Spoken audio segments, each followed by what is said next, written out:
Hello hi morning అయితే బయలుదేరుతున్నాం మేమైతే.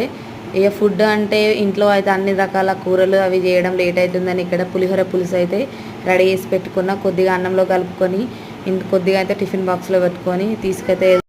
మీలో ఎంతమందికి పులిహోర అంటే ఇష్టమో నాకైతే తప్పకుండా కామెంట్ చేయండి. అలాగే ఇక్కడైతే ఆయిల్ అయితే వేడెక్కింది గులాబ్ జాములు చేయడానికైతే. అండ్ పాకం కూడా రెడీ అవుతుంది. ఇక్కడ షుగర్ సిరప్ అయితే రెడీ చేస్తున్నా పానకం కోసం. అండ్ ఇక్కడ గులాబ్ జామ్ బాల్స్ అయితే రెడీ పెట్టేసిన ఫ్రై చేసుకోవడానికి. నాకైతే చాలా ఇష్టం గులాబ్ జామున్ అయితే. అన్నీ స్వీట్ హాట్ ఎందుకు, కొన్ని స్వీట్ కూడా ఉండాలి కదా అని గులాబ్ జామున్ అయితే తీసుకున్నా. ఇక్కడ చేస్తున్న పిండి తీసుకొని చేస్తున్నా. టెస్ట్ అయితే చేస్తున్న ఆయిల్ అయితే వేడెక్కిందా లేదా అని. ఆయిల్ అయితే వేడెక్కింది. మంచిగా ఇవైతే రౌండ్గా బాల్స్ భలే వచ్చినాయి. ఇవైతే వేయించిన తర్వాత వెంబటే తీసి షుగర్ సిరప్లో వేసాను. గులాబ్ జామున్ అంటే ఎంతమందికి ఇష్టమో కామెంట్ చేయండి.